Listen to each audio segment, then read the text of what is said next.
Welcome back, people, to I Am Dead. We're going to revisit Morris. We're looking for Val in the sculpture garden, so let's get started. Last time we found Pete, the lighthouse yoga instructor, and he decided to go into the west. So he's not going to be the custodian. Hoping Val is going to be, but something tells me that this game is going to wait till the last minute. What? How do I... Okay. Ornette. Gloves! I love them. I can't get enough gloves. I stole a farmer's glove. I stole a fisherman's glove. I saw that girl out in my woods, riding that strange bumpy beast around again. She really seemed to love that awful creature. This was an opportunity I wasn't going to miss. Lovely gloves.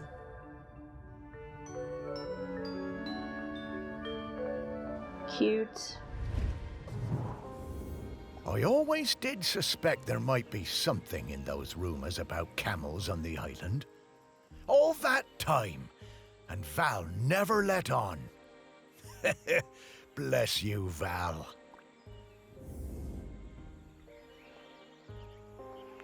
So, I'm guessing that there's a den that I can click on, and it's gonna be down here. Yeah. Aww. Cute.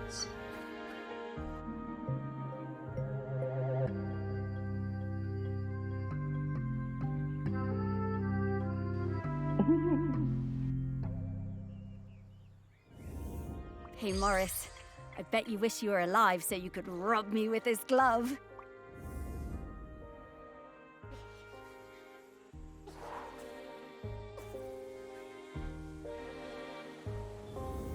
I'm getting the scent of Grenkins again, Morris. I'll pop up to let you know when we're close to one. Okay.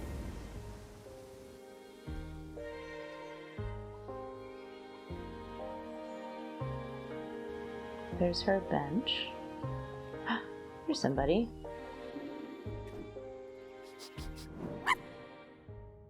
Henry Outram, Laird of Shelmerston. After my wife Penny's death, I struggled to find ways to spend time with my daughter.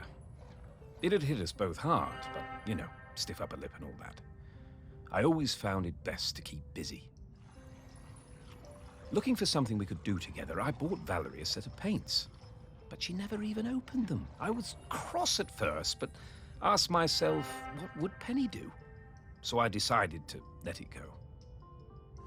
Then one day I managed to talk her into coming into the park with me to paint some of the nature she loves so much. She wasn't very enthusiastic, but agreed to give it a try. It was a disaster. Valerie simply didn't have the temperament for painting. She had a huge, silly tantrum and threw all the paints away.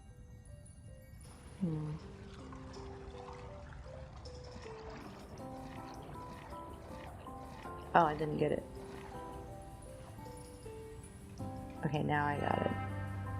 Sorry about that. I told her I wasn't having this kind of childish behavior, and I told her to stay in her room until she had calmed down. I wished Penny was still with us. She would have known what to do with the child.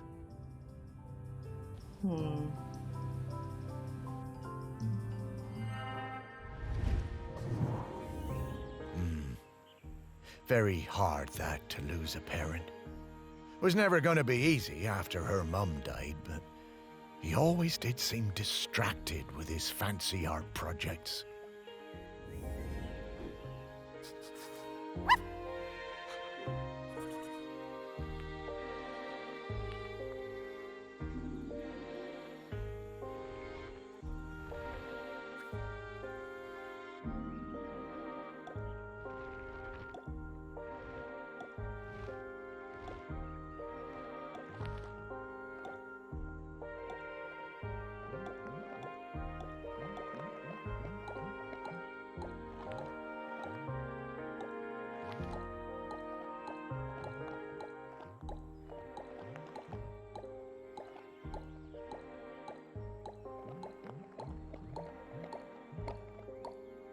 Yay.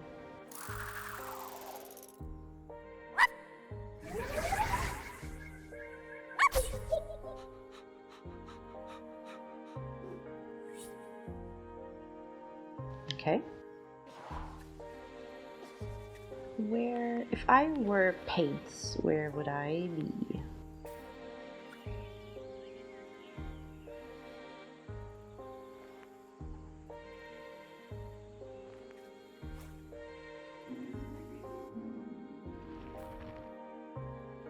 Nope.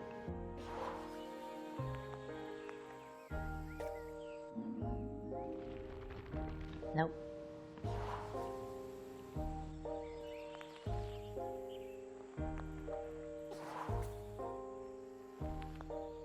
Here, maybe? Oh, what about these kids? Treehouse. Are they in here? No, not Arthur. Arthur's secret treasure box. Oh. Well, it's not in there. Oh, wait. Is this it? There it is.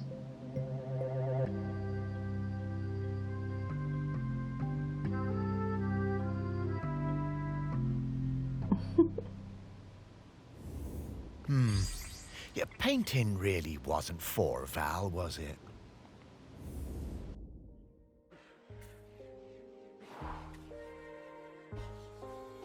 My goodness. There's a lot of layers to this one. Okay. How do we find another person thinking of her? Oh, that's weird. The seed eaters.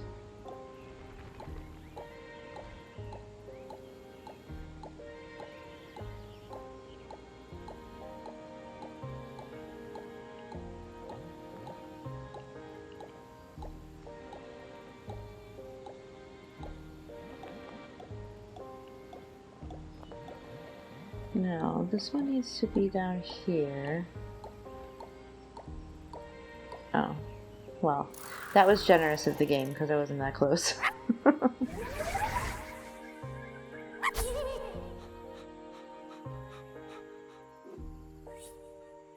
Okay.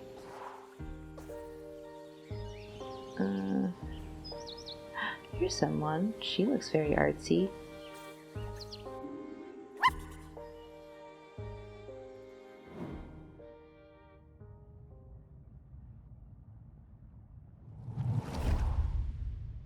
I spent the summer of '83 with Henry Outram, Laird of Shelmerston, in his grand hall working on a new piece. It was supposed to be about the volcano, but once I arrived, I found myself particularly taken by all the vales around the island.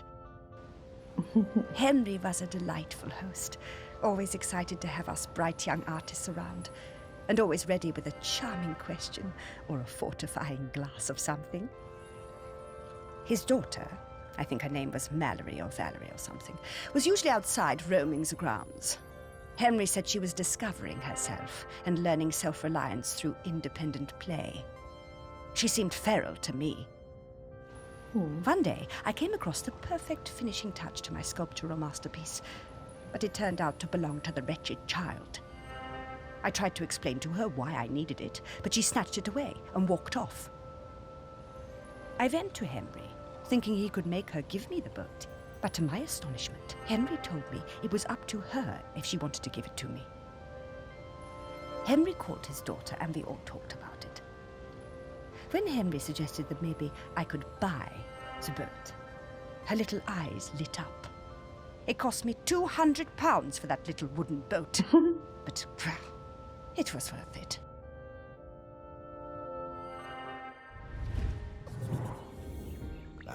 Henry was a good dad at heart, caring about Val's feelings, and treating her like a grown-up even when she was little. Partly how she became so independent, I reckon. I know it was tough on him, but they both turned out pretty well. I bet it's in the belly of the whale.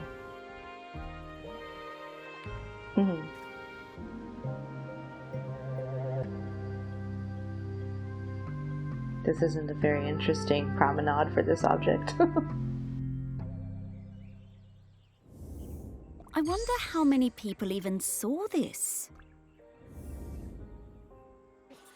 Probably not many, because I don't think you can look in there.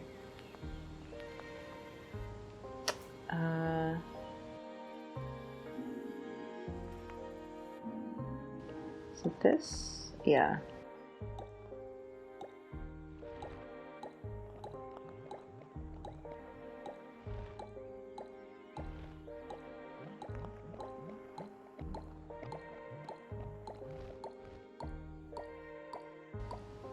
Alright, close enough, I guess.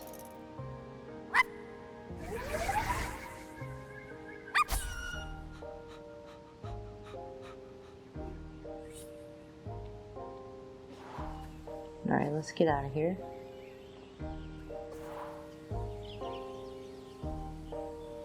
Anybody over here thinking about her? Oh, there's somebody. Nope.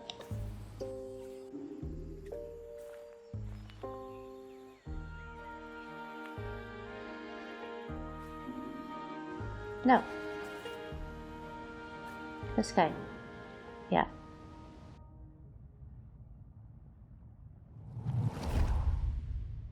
The famous sculptor Vernon Russet was working on a huge statement piece in my honor. A statue of a camel with my head. When I saw it, I felt quite uncomfortable, but I didn't want to upset him. Poor Vernon could be awfully temperamental, sinking into dark moods for days. The week before the public unveiling, Vernon had me visit the statue. He needed to make some final adjustments to the face. Valerie came along too. She looked like thunder. She hated that statue and wasn't afraid to show it. I couldn't help thinking how like her mother she was. When the statue was revealed, the nose was missing. Fortunately, we all managed to cover our surprise and act like nothing was wrong, so no one was any the wiser. Some fellow from the Times wrote a glowing review, so Vernon wasn't too glum about it. I'm pretty sure I know what happened to that nose. It's not very nice. Aha, the old Outram spirit. Good for you, Valerie. Your mother would have been proud of you. I don't know about that. I don't think that's very nice. Yeah, Val told me about this. She had a whole speech prepared in case they figured out it was her who cut that nose off. But she never even needed it.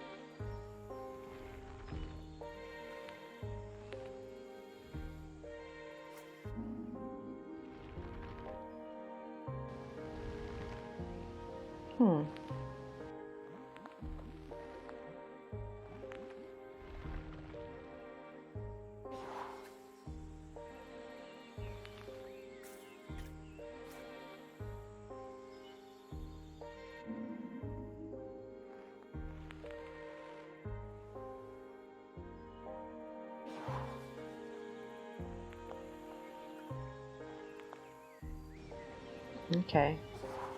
It's not in there.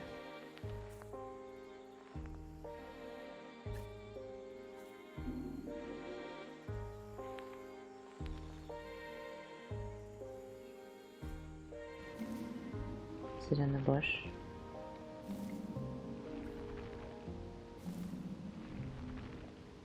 What am I even doing? I'm just going down? Wow, that was really far. Nostrils.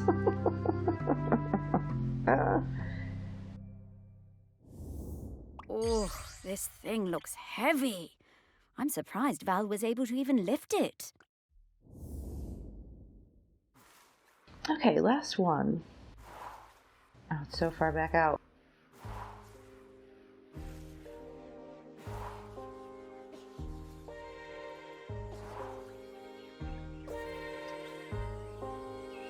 Phew.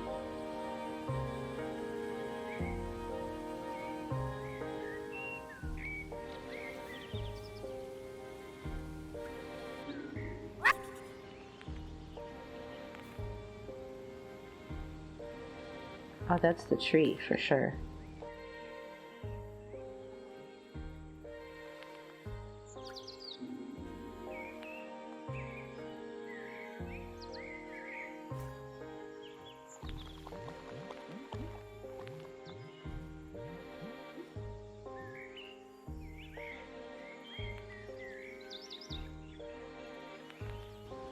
I guess not.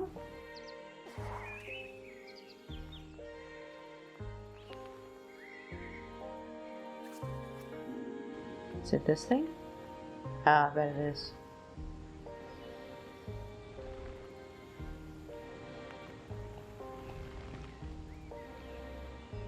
Okay.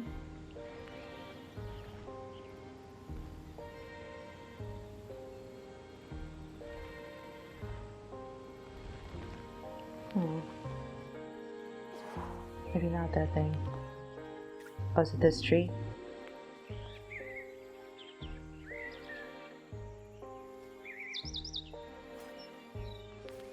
To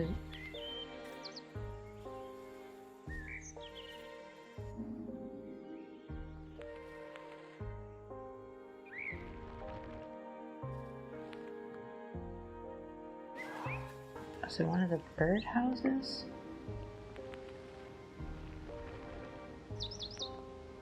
Hi, birdie.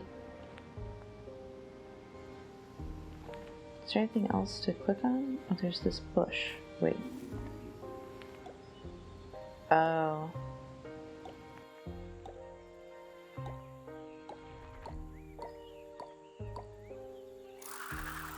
That took too long.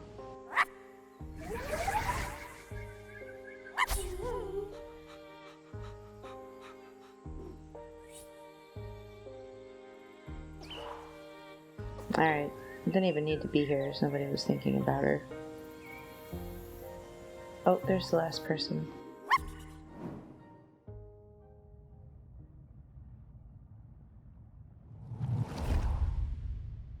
In the last summer, before our GCSEs, Val and me spent a lot of time together, usually wondering how we could get our hands on something to drink.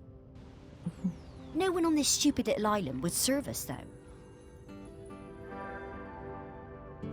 One day, we were hanging around on the allotments near the quay when we spotted something. And so, later that night, we went into the woods behind Val's house to drink it, sitting on top of that ancient stone that they say protects the island. But there was no way we were going to get through it all, so we decided to bury the rest. A few weeks later, we went to dig it up again, but couldn't remember where we dug the hole.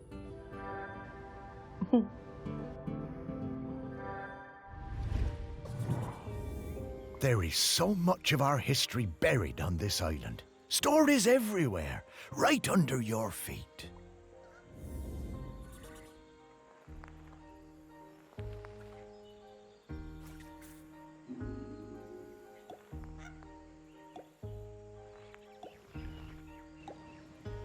Oh goodness.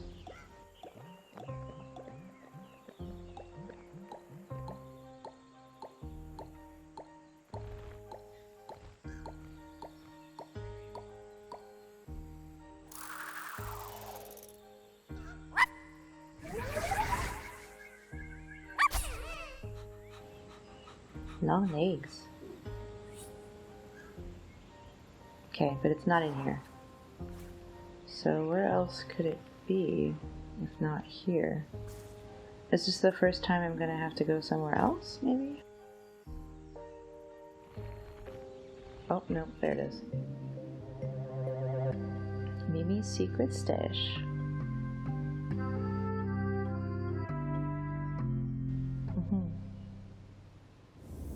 Wow, Morris, this smells incredible.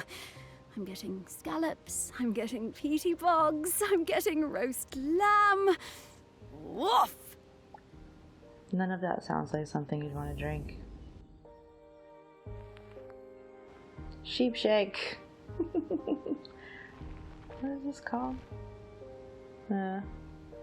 80 proof. Alright.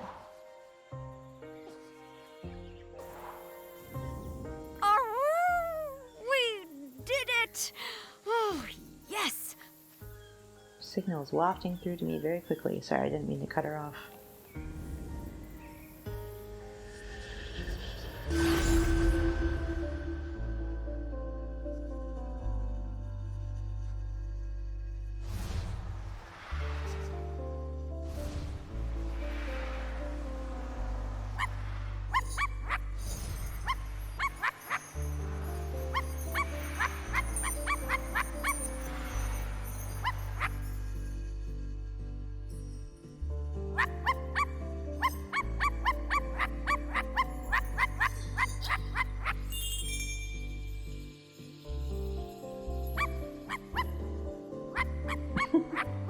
I like just being the Sparky dog.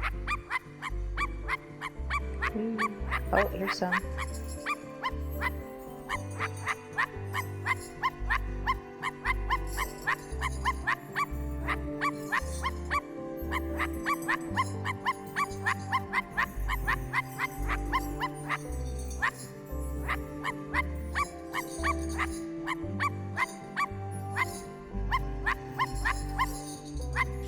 Fast.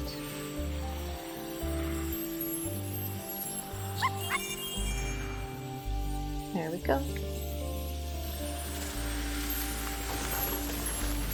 Slime cocoon.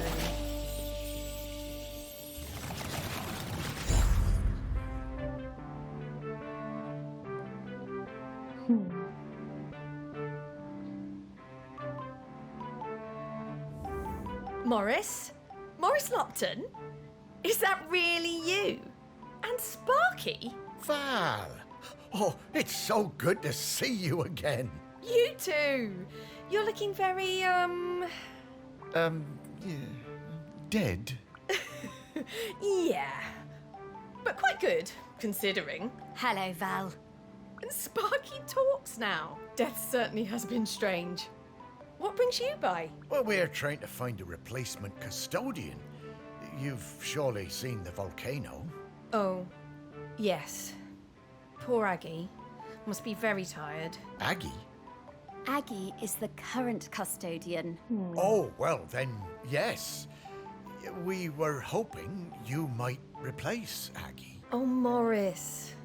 That's some ask. Oh, you can do it, Val. I'm flattered, but those are enormous shoes to fill. And I'm not like you, Morris. I don't love this town like you do.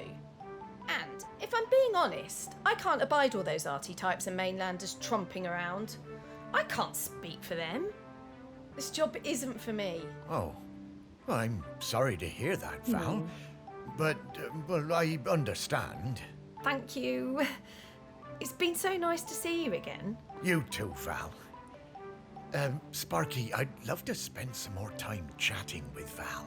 Oh, I'm sorry, Morris. We really need to keep this search up. That volcano is looking dire. Come back later, Morris. I'll be here. Oh, well, all right, Val. I'll find you later. Goodbye. Bye.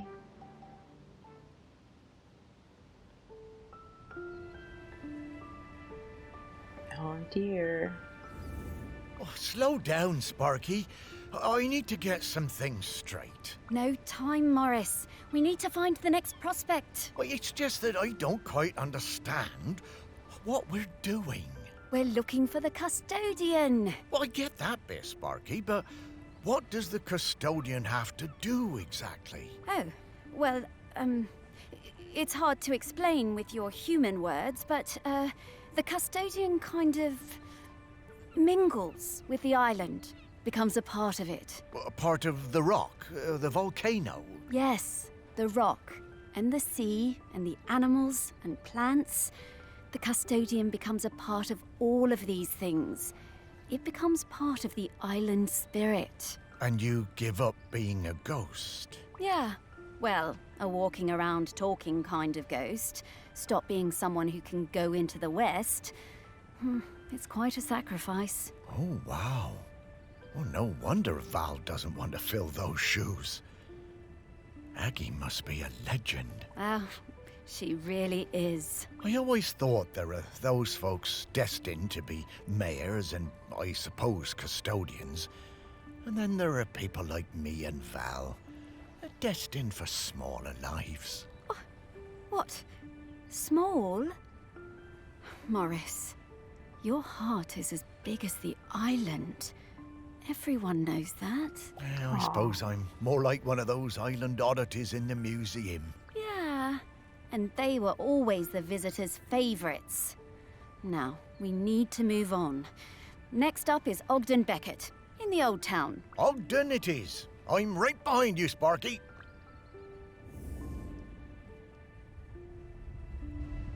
Ogden Beckett.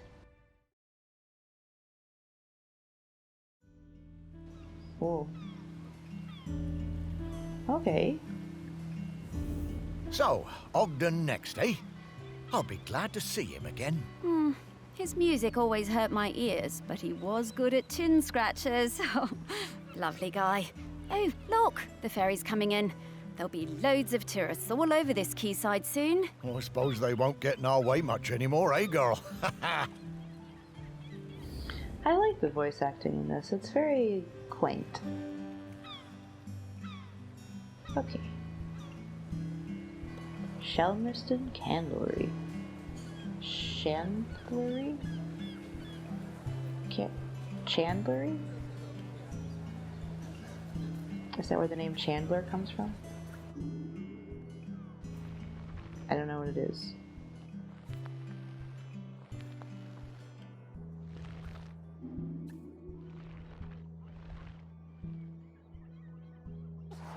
Okay, I probably shouldn't be... Oh wait, maybe I can look in here for people though.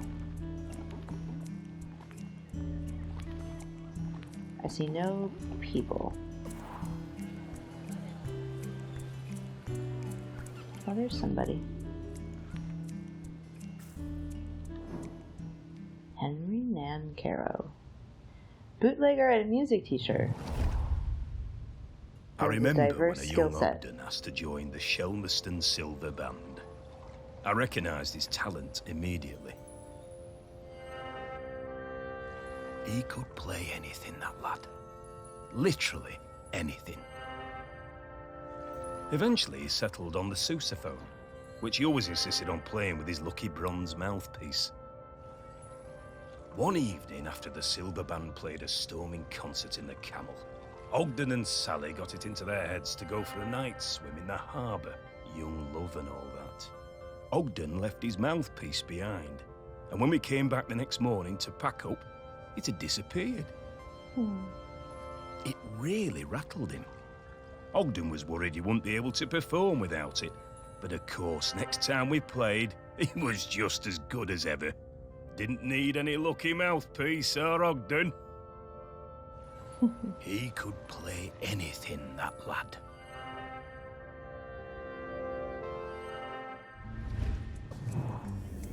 Ogden was so talented. A real virtuoso. Oh, I loved listening to him play. Ugh, speak for yourself, Morris. It was a terrible racket. Okay. I'm guessing it's down here on the beach somewhere.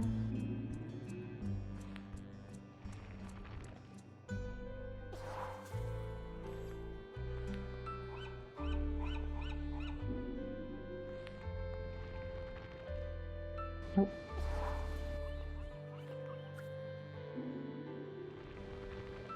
Nope.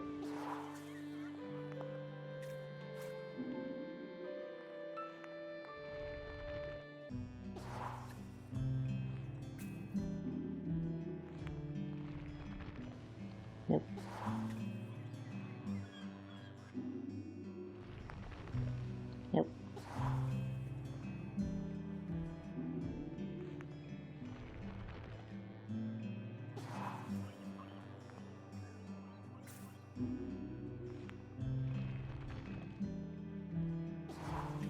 Nope. Nope. Okay.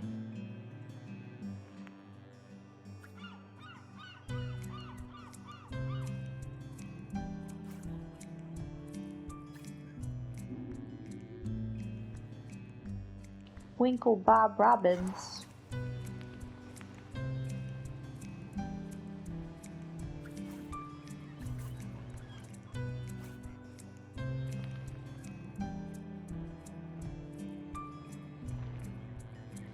Oh, I can slice through the boat.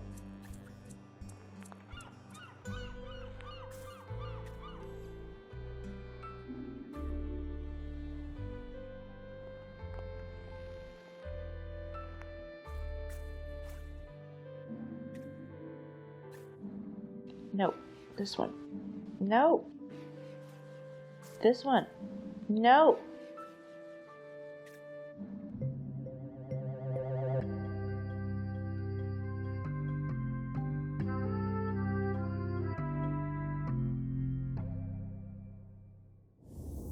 They seem to have been using it as a funnel. These bootleggers are very resourceful. Okay.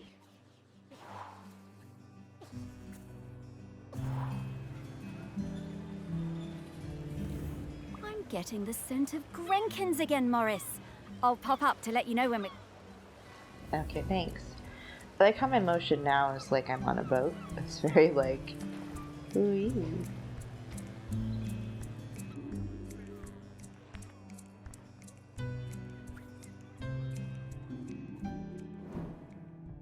Simon Grund. Cricket team. It was the day of the island cricket match out on the volcanic sandspit. We had lost to Appledore for the past 3 years and it was my first year as captain. I didn't want another loss on my watch.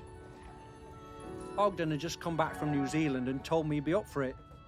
I wasn't sure. I remembered Ogden from school. He was lanky and good in the field, but batting... not sure. Ogden showed up with his own bat. He told me he'd won it in a pub in Dunedin and that it had belonged to a famous New Zealand player. I wondered whether I should put him into bat at all, but Ogden whispered to me that he'd been playing on deck all the way home. I knew Ogden wasn't a bluffer, but he was never the guy who got picked for the first team at school. Still, I had nothing to lose. Ogden hit a 6 with his first stroke. We went wild! And just when I thought it must be a fluke, he hit another, and another. He was a machine! I wish I knew enough about cricket to understand Ogden hit how great so that many is. cricket balls out into the sea that we had to stop play. We'd run out. It was a stunning win, and we carried Ogden back across the sand and into the Camel. Even though he'd won the match pretty much single-handedly, he insisted it was all down to the bat and plenty of practice. Ogden was solid gold. No. How's that? What a great day that was. And we've beaten Appledore every year since. Those poor chaps never did recover from Ogden's incredible batting. Alright, so a cricket volley.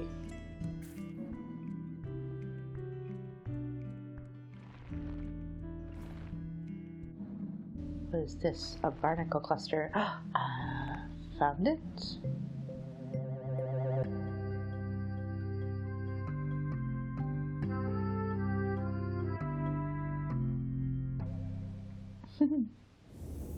Hey, Morris, remember when we found one of these heavy balls on the beach and I dropped it on your toe? Okay. Out, out, out.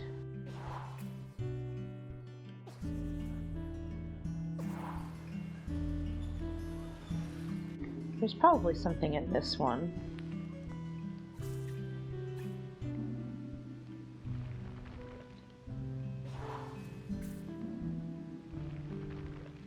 Nope.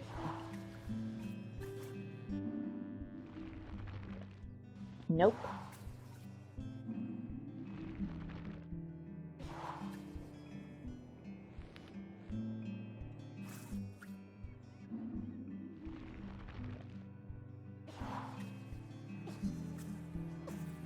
Alright, I'll stop with that.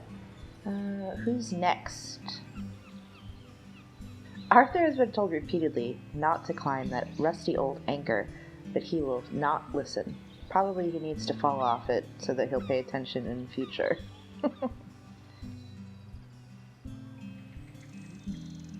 Anybody thinking about Ogden? Anybody tall? Please. Go back this way.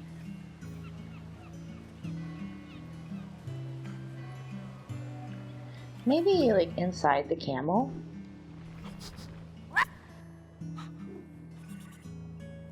Oh. That looks like a barrel, kinda. But it has a flat side.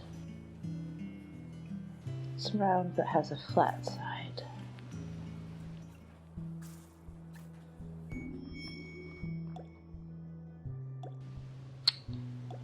Oh, is it the microphone? So go up in the bottom maybe? Oh no, it's this thing.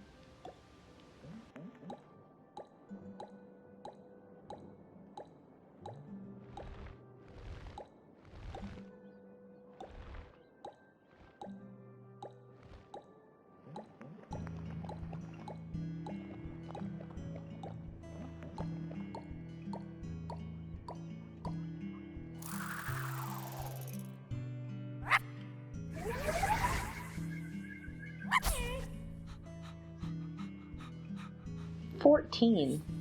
Yeah, we're not going to find all those. Okay, I think that's all that's in here. Looking for thought bubbles.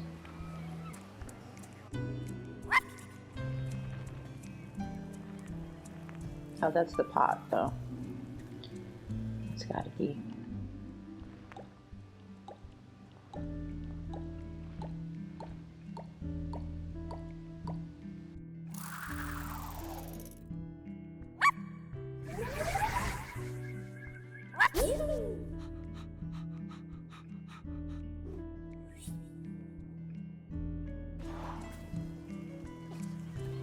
No thoughts in there. This is a big place. Come on.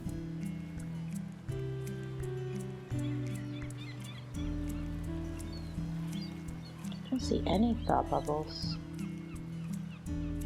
Oh, there's one. No. Godfrey Bowen.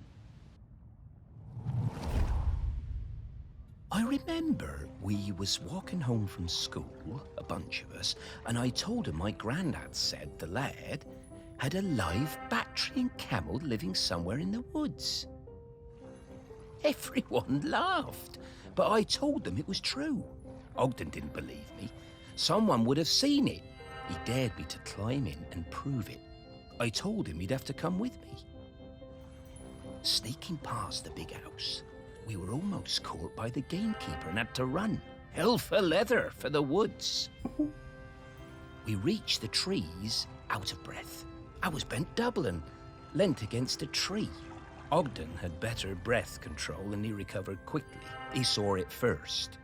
The clouds parted, the moon shone down, and Ogden gasped. And then I did too. Was it? It was. The next day, we were kicking ourselves. We had no proof. No one was going to believe us. But we knew what we saw.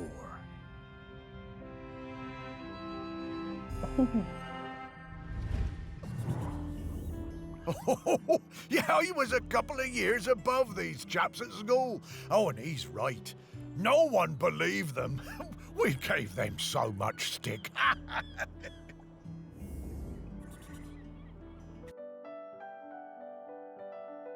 So I'm looking for a little camel trophy, I guess.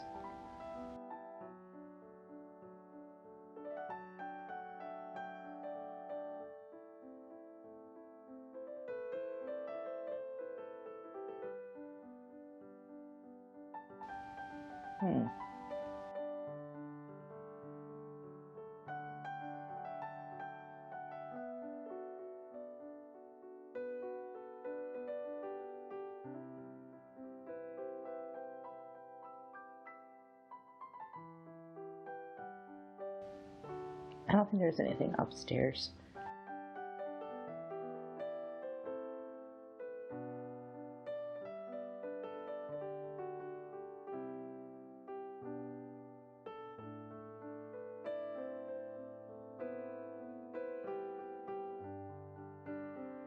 No skull in that one. Oh, the lighthouse.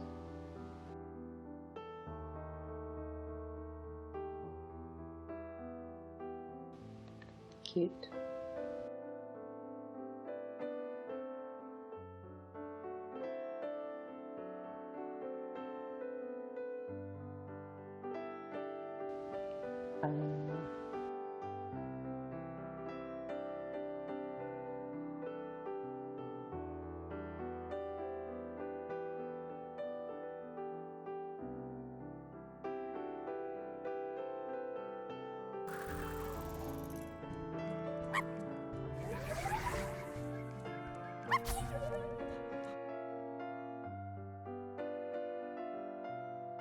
Okay, but we have to find the camel, the actual camel. Is it on this shelf? Nope. Nope. No.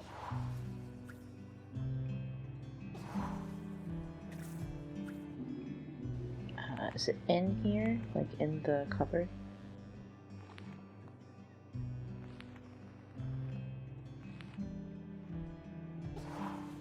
Oh no, I want to look at that more. Postcards.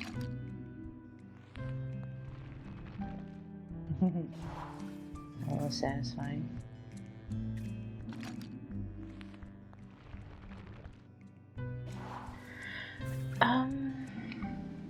Pencil goblin.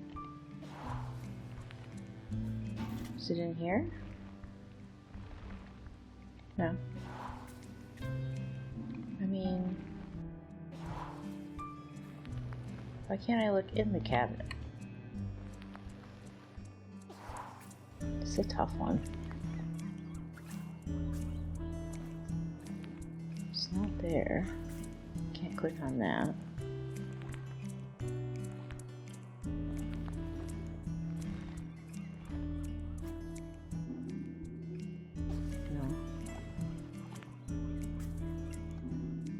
Oh. There it is. I couldn't click on that before, so I thought it was like out of bounds. That took forever.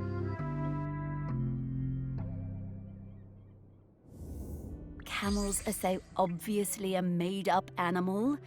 Humans will believe any old rubbish.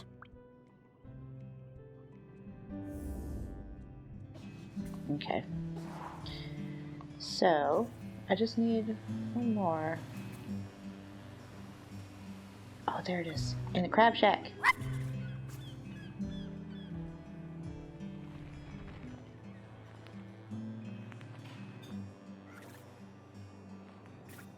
Is it this? This dish here?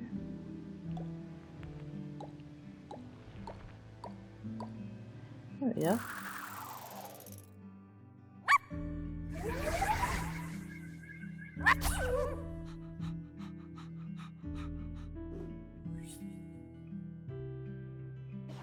Okay, and it's this lady. Oh, his wife. We were 14 when we started going out. Me and my friend Cassia had started a beach clean at the weekend, and Ogden turned up with his mate Godfrey. I had no idea Ogden liked me. He was the tallest in our year, and we all fancied him. By the time we reached the little cove at the north end of the beach, he'd asked me to come to a concert he was playing in. I said yes. We'd been going out for a few years when I applied to Floristry College on the mainland. I didn't tell Ogden. I didn't believe I'd get in, and didn't want him to think I was trying to get away from him. Ogden might have looked mature and confident, but he was a gentle soul, not nearly as sure of himself as he looked. But I did get in, and he was gutted. I felt terrible. I didn't want to hurt Ogden. He said he didn't mind, but I could see he was covering. My last week on Shelmerston was really hard. Every time I saw him, it felt so strained, and I couldn't sleep. Finally, on my last night, I made a decision. I would take an apprenticeship at the garden centre on the island instead, so we could stay together. It felt like the right thing to do. I would tell Ogden in the morning. But when I opened the door the next day, I found Ogden's sousaphone left on the doorstep. I was terrified. What did it mean? What had he done? I ran down to his house, my heart in my mouth. His mum, she never did like me, was a little bit smug. She told me Ogden had sailed off to New Zealand. He was headed to Christchurch, she said, and didn't know when he was coming back. Then she shut the door. I was more than a bit tearful, but, you know, looking back, I think we both needed to have a bit of an adventure.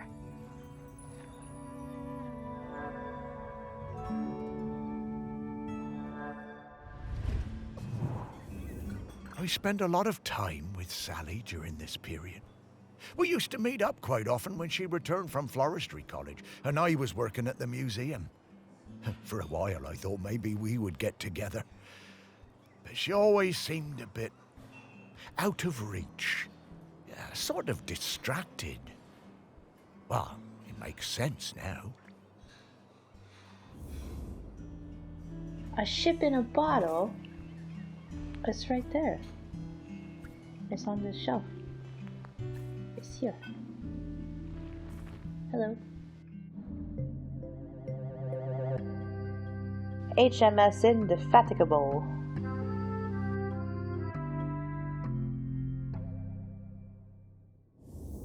How did that get in there?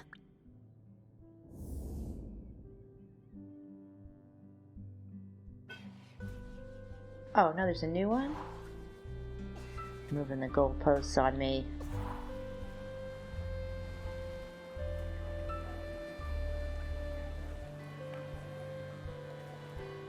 Come on, thought bubbles.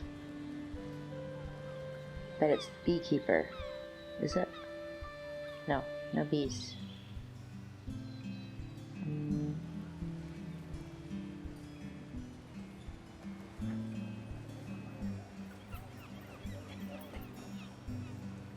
I don't see any.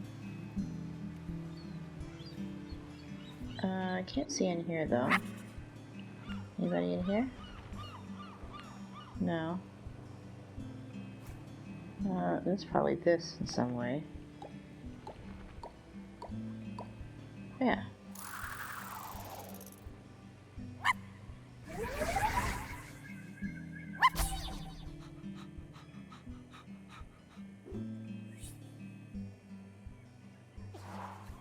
Okay. Back out. Anybody? There you are.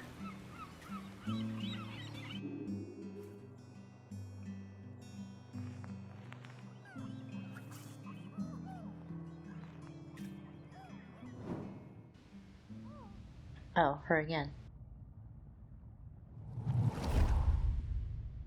I missed Ogden so much, and for the first month there was no letter at all. I took my place at college on the mainland without knowing how he was feeling. It was a shock how low it made me, even though I was working with flowers, my dream job. I threw myself into making friends and working as hard as I could. I wondered about him travelling the world, without me and without his sousaphone. What he was doing, how he was feeling. Then the letters started arriving, and it was amazing. Each one came with a penny from a different country. One from Valparaiso, another from Dakar. I wrote back and told Ogden about my course, trips to Kew Gardens, which were amazing. And Ogden told me about his voyage, watching dolphins and flying fish, crossing the equator. Sometimes we were both lonely. We poured out our hearts to each other. In a funny way, I think the letters made us closer than ever. When he arrived in Christchurch, he'd send me flowers pressed in his letters. I sent him a shell from home, and then he sent me a New Zealand halfpenny. It was my favourite. On one side was the head of a Maori tiki. Ogden told me it was lucky. I came back to the island, and when my father died, I opened up my own florist shop on the quay. I tucked the halfpenny under the front step for luck, polished up Ogden's sousaphone and put it in the window. They both brought me luck, and the shop flourished. One day, Ogden showed up at the shop, completely out of the blue. He told me there was nowhere like Shelmerston, and no one like me. I was so thrilled to see him, I asked him to marry me there and then. He said yes. Cute. The lure of Shelmerston. It always pulls people back when they try to move away. They were a lovely couple, Sally and Ogden.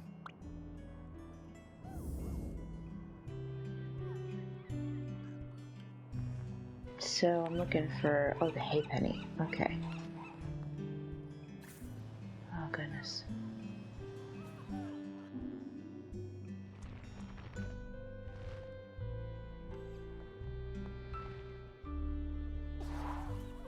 The birds don't have it.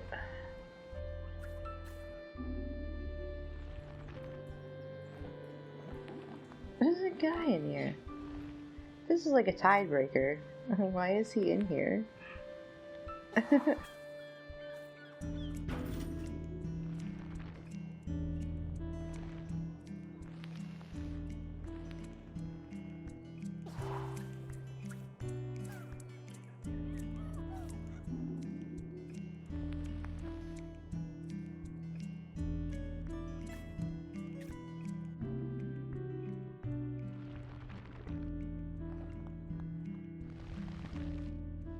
I'm the man on the drinks can, huh?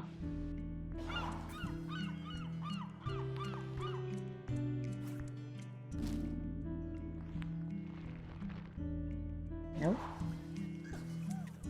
Okay, there's not many more places. Is there like trash I can look in, like down here? Maybe these are supposed to be rocks.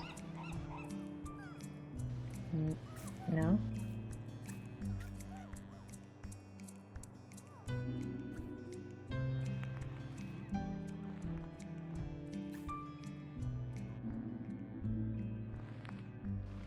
Is it in here?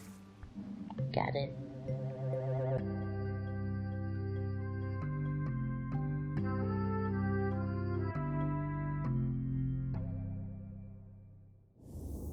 One good thing about being dead, I'll never have to deal with counting change again.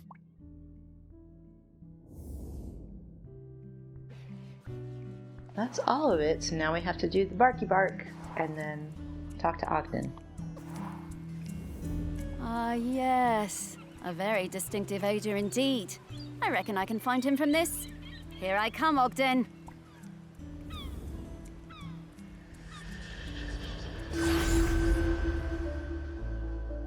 Bark, bark. Bark, bark, bark.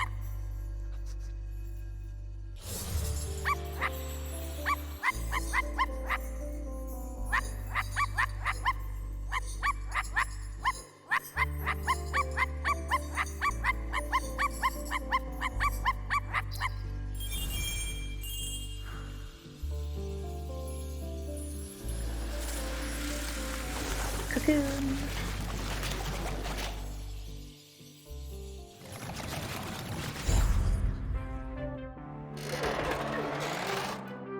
Aw, his sousaphone.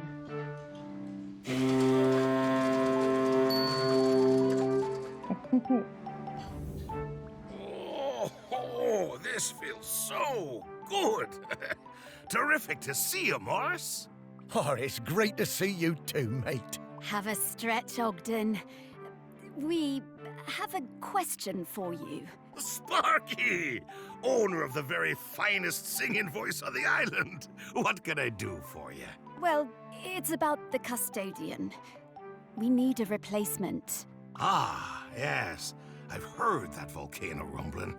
Poor Aggie must be very tired. Yes, she is. We need a replacement. Oh. Oh, you want me to be the custodian? I'm honored, but I can't. Are you sure? The island is in dire need. I know, and I sympathize, but Sally is the other half of me. I need to watch over her. Everything else may be changing, but she's my constant, and I'm hers. I need to go into the West with her when it's her time. Yes, I understand.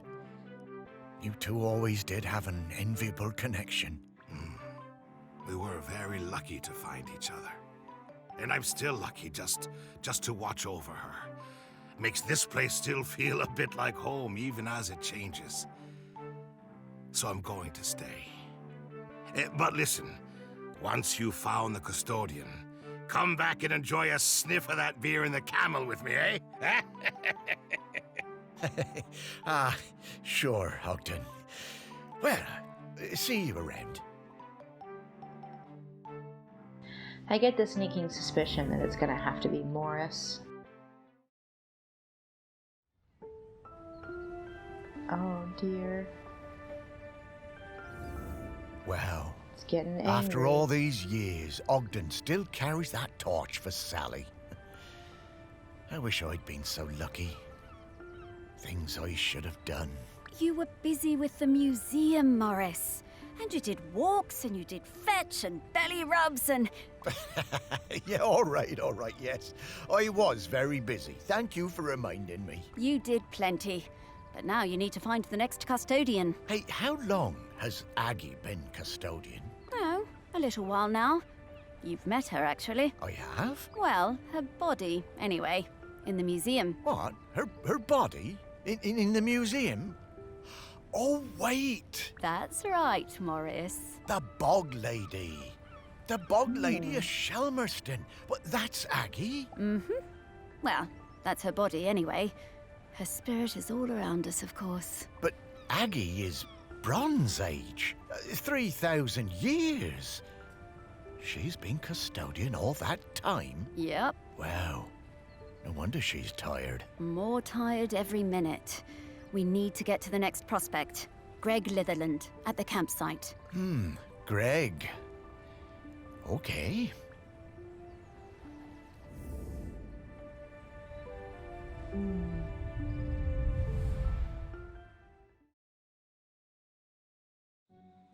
Okay. The campsite, huh?